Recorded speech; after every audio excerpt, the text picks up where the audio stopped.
Masa kecil sering dipahami sebagai ruang yang sangat sederhana,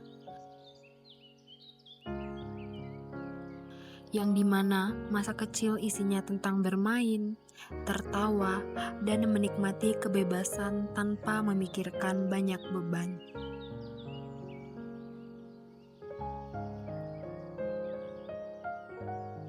Namun, jika diperhatikan lebih dekat, bahkan di dalam permainan yang sederhana, akan selalu ada aturan.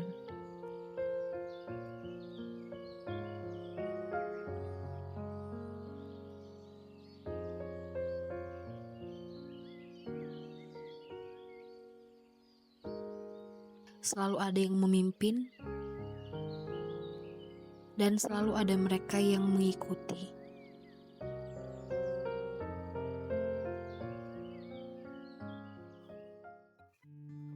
Kalau mendengar kata film animasi anak-anak, mungkin yang terbayangkan adalah cerita ringan, lucu, dan penuh pesan moral. Tapi, bagaimana kalau di dalam cerita tersebut terdapat praktik kekuasaan yang dilakukan secara diam-diam? Dan inilah yang kami temukan dalam film animasi anak-anak Jumbo. Pak Kades, buat bantuan obat-obatnya. Bang! Abah! Yang dekat hutan itu. Iya, kampung kita itu aman selama ada Pak Kades. Nggak ada itu hantu yang berani ganggu warga, ya toh? Ya namanya juga anak. Saya itu sebenarnya kesini mau nawarin kamu kerjaan. Baguslah kalau begitu. Ajak aja adikmu, dia Acil. Sampai besok ya. Pak, siap. Hati-hati ya, Pak.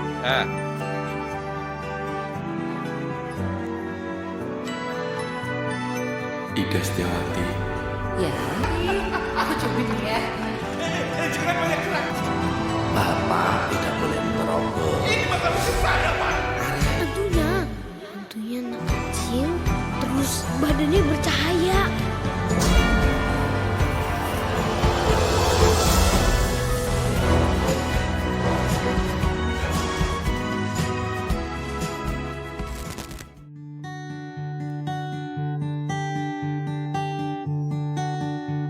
Penelitian ini kami lakukan sebagai bagian dari kajian Cultural Studies yang memandang film bukan sekedar hiburan, melainkan sebagai teks budaya yang menyimpan makna, nilai, dan relasi kuasa di dalamnya.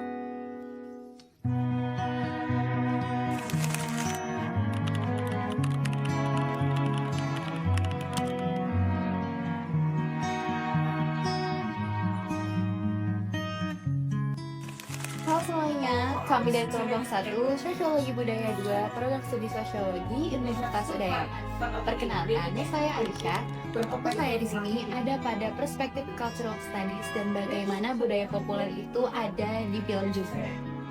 Saya Bram, dan dalam penelitian kali ini saya berfokus pada penghubungan fenomena dengan teori relasi kuasa dari Michel Foucault. Saya Alia. Dalam penelitian ini saya berfokus pada metode penelitian mulai dari pendekatan yang kami gunakan yaitu kualitatif, analisis, hingga teknik pengumpulan data apa saja yang kami gunakan dalam membaca film Jumbo. Saya Tirta, Dan saya Laura, dan kami berfokus pada analisis representasi tokoh Pak Kades. khususnya bagaimana karakter Pak Kades dalam film Jumbo sebagai figur yang memiliki otoritas dalam struktur sosial masyarakat yang ada dalam film Jumbo. Saya Dini, dan di sini fokus saya ada pada refleksi, di mana film Jumbo dapat dibaca sebagai teks budaya yang merepresentasikan nilai relasi kuasa di kehidupan sehari-hari.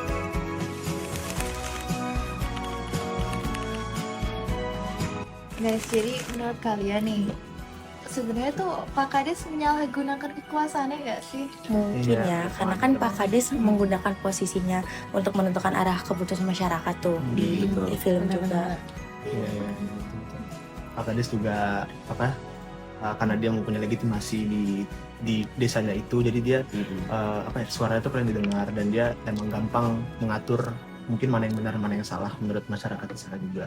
Apalagi dia juga punya kepercayaan dari masyarakat juga kan. Kayak Iya, misalnya waktu scene yang pertama itu dia ngebela warga buat nggak menggusur toko-tokonya biar Padahal warganya dia sendiri Iya, padahal dia dendam sendiri yang pribadi dia. Padahal sebenarnya dia nggak setuju kan. Nggak setuju. Iya. Nggak setuju. Jadi di depan masyarakat dia tuh berusaha kayak menolak adanya pembangunan. Padahal di belakangnya itu iya, Punya dia adalah dalamnya gitu aslinya. Tapi karena itu jadi ada kayak bentuk normalisasi nggak sih dari masyarakat yang ada di kampung tersebut, kayak dengan sikap yang dikeluarkan sama Pak Kades nih kan, kayak Pak Kades jadi baik dan segala macam. Jadi masyarakat tuh menormalisasi apa yang dilakukan Pak Kades. Iya betul sekali, karena dari Pak Kadesnya juga mempunyai jabatan lah istilahnya. Jadinya orang-orang pun mungkin menghormati atau tunduk dengan Pak Kades dengan adanya jabatan itu dan menormalisasikan ketika Pak Kades membuat keputusan atau mengatur masyarakat sedemikian rupa. Tapi nih ada tokoh kan, ada Nurman, Mai, sama Don, Atta juga kan. Di situ dia tuh kayak jadi yang punya sifat yang berlawanan gitu loh sama Pak Kades di akhir-akhir gitu. Itu bentuk dari Namun, di mana ada kekuasaan, selalu ada resistensi. Tokoh-tokoh utama menjadi bentuk perlawanan terhadap dominasi yang terjadi. Iya, emang menurut di teori relasi kuasa di Michel Foucault, emang katanya dia tidak ada kekuasaan yang mutlak, tidak bisa mutlak. Di mana ada kekuasaan, di situ pasti ada perlawanan yang menolak tunduk akan kekuasaan tersebut. Jika dikiranya salah. Berarti nih Don, Atta, Mai itu termasuk orang-orang yang ada di kuasa tersebut juga ya, tapi Ya, sebagai ya. resisten. Iya. Melalui penelitian kami ini, kami melihat bagaimana sih praktik kekuasaan itu dapat muncul bahkan dalam film animasi anak-anak seperti film ini. Nah, dalam penelitian ini, kami melihat film Jumbo itu nggak hanya sebagai tontonan, tetapi juga sebagai teks budaya, ya. Iya, dan dalam penelitian ini kami menggunakan pendekatan cultural studies. Kenapa? Karena kami melihat bahwa budaya populer seperti film adalah ruang di mana nilai, makna, dan relasi sosial dapat dibentuk. Dalam cultural studies, budaya dipahami sebagai arena pertarungan makna. Apa yang terlihat sederhana di permukaan sering kali menyimpan makna yang lebih dalam. Untuk membaca praktik kekuasaan yang ada dalam film ini, kami menggunakan teori relasi kuasa oleh Michel Foucault. Bagi Foucault, kekuasaan tidak hanya dimiliki oleh sang penguasa atau lembaga pemerintahan saja. Bagi Foucault, kekuasaan terjadi di mana-mana. Kekuasaan bisa terjadi di lingkup keluarga, kantor, bahkan hingga pertemanan itu sendiri.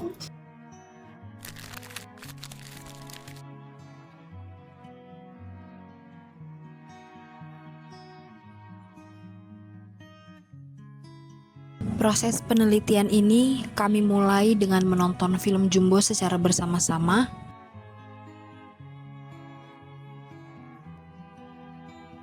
Kami mencatat dialog, mengamati adegan, dan membaca simbol-simbol yang muncul dalam film Jumbo.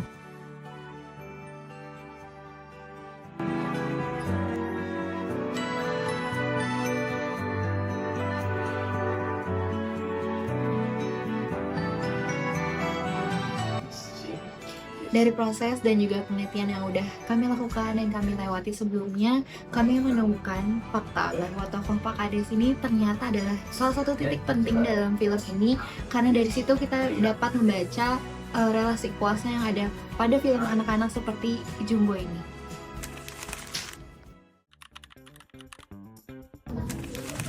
Kenapa sih kalian akhirnya memutuskan untuk memilih tokoh Pak Kades untuk diteliti? Nah, karena tokoh Pak Kades di film Jumbo ini adalah orang yang merepresentasikan dari teori yang kita pakai, yaitu relasi kuasa. Di film ini, Pak Kades itu mempunyai legitimasi. Dia adalah kepala desa dan dia mempunyai otoriter. Apalagi suara dia adalah suara yang didengar oleh masyarakat desa tersebut.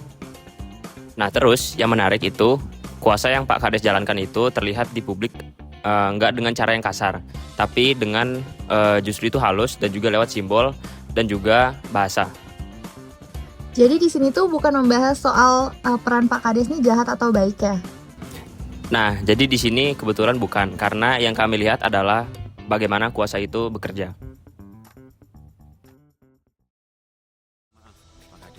Begini Pak, saya potong ya. Iya Pak. Toko ini kan milik warga. Iya. Dan sudah turun-temurun ada di sini. Kalau digusur, warga-warga di sini mau cari nafkah dari mana, Pak? Iya, dengar itu. Gini aja, Mas. Nanti biar saya yang bicara sama atasan Anda.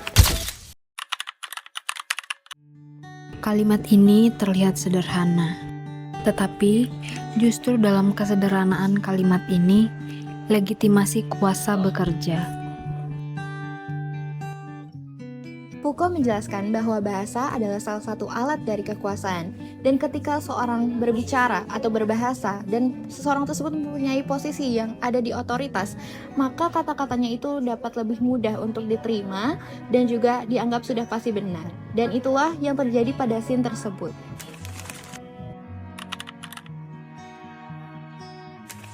Seperti taman ini, film anak-anak merupakan ruang awal bagi mereka untuk membentuk nilai-nilai diri seorang anak. Disinilah mereka mulai belajar tentang otoritas, norma, aturan, kepemimpinan, dan lain-lain. Budaya populer seperti film mempunyai pengaruh yang kuat atas pemahaman mereka soal makna sosial. Salah satu temuan awal terlihat melalui simbol visual, yaitu baliho besar bertuliskan "Kampung kami ramah, rukun, dan tentram". Ini bukan sekedar dekorasi atau instrumen tambahan dalam film, tetapi membangun citra atau marwah dan membangun legitimasi. Nah, jadi dalam cultural studies ini disebut sebagai presentasi. Mengapa? Yaitu bagaimana cara media membentuk realitas dan juga memberi makna pada sesuatu. Lalu, pada dasarnya Pak Kades ini tidak hanya hadir sebagai tokoh dalam cerita, tetapi juga sebagai konstruksi sosial tentang seperti apa seorang pemimpin seharusnya dilihat. Yang pertama yaitu tegas, yang kedua yaitu dominan, dan yang terakhir yaitu punya otoritas. Kemudian melalui visualisasi seperti baliho yang besar, posisi tubuh Pak Kades yang tinggi dan besar, hal itu mempengaruhi cara tokoh lain meresponnya. Film Jumbo secara perlahan membangun citra bahwa Pak Kades adalah pusat keteraturan dalam desa tersebut. Dan dari situlah representasi mulai dimulai. Bukan cuman menunjukkan siapa itu Pak Kades, tetapi membentuk pemahaman penonton tentang apa itu kekuasaan dan siapa yang berhak mengatur, dan masyarakat harus patuh terhadap peraturan yang dibuat oleh Pak Kades. Dalam perspektif Foucault, kekuasaan itu tidak bekerja lewat paksaan aja, tetapi juga terhadap hal-hal yang dianggap wajar dalam masyarakat, itu juga termasuk ke dalam kekuasaan itu sendiri.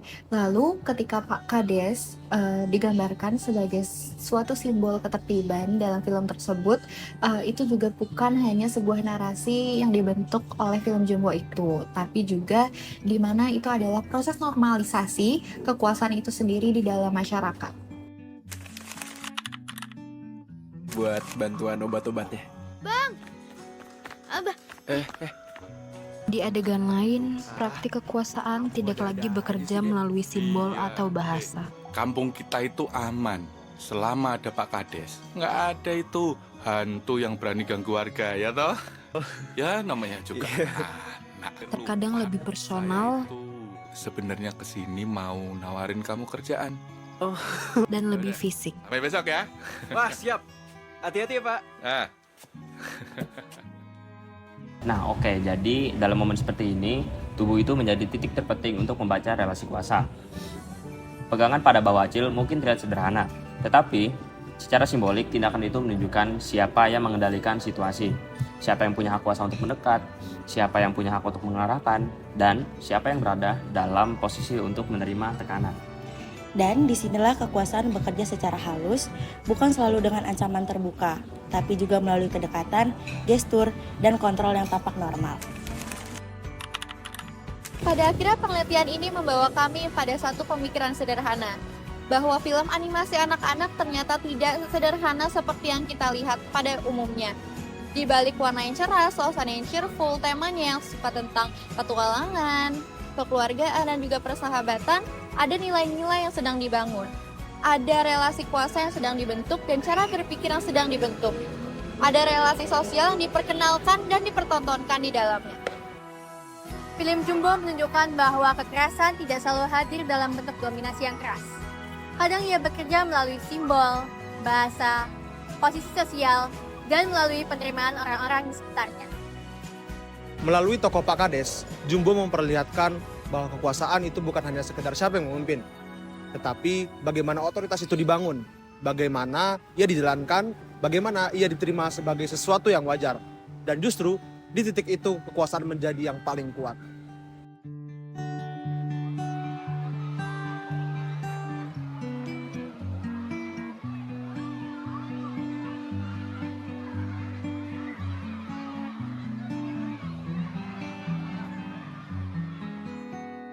Michel Foucault pernah menunjukkan bahwa kekuasaan tidak pernah berdiri di satu tempat, melainkan ia bergerak, ia menyebar, dan hidup di dalam hubungan-hubungan kecil yang seringkali tanpa kita sadari.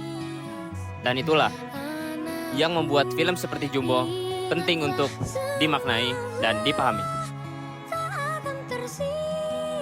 Karena film Jumbo ini menunjukkan bahwa bahkan dalam ruang yang paling kecil dan paling dekat dengan masa kecil anak-anak, praktik kekuasaan akan tetap selalu berjalan. Bukan selalu lewat ancaman atau kekerasan, tetapi lewat suatu hal yang terlihat biasa. Seperti contoh, sebuah kata, suatu aturan, atau bahkan sebuah sentuhan. Dan mungkin hal yang paling berbahaya dari kekuasaan adalah ketika kita tidak lagi menyadari bahwa ia sedang bekerja. Kau selalu bahagia.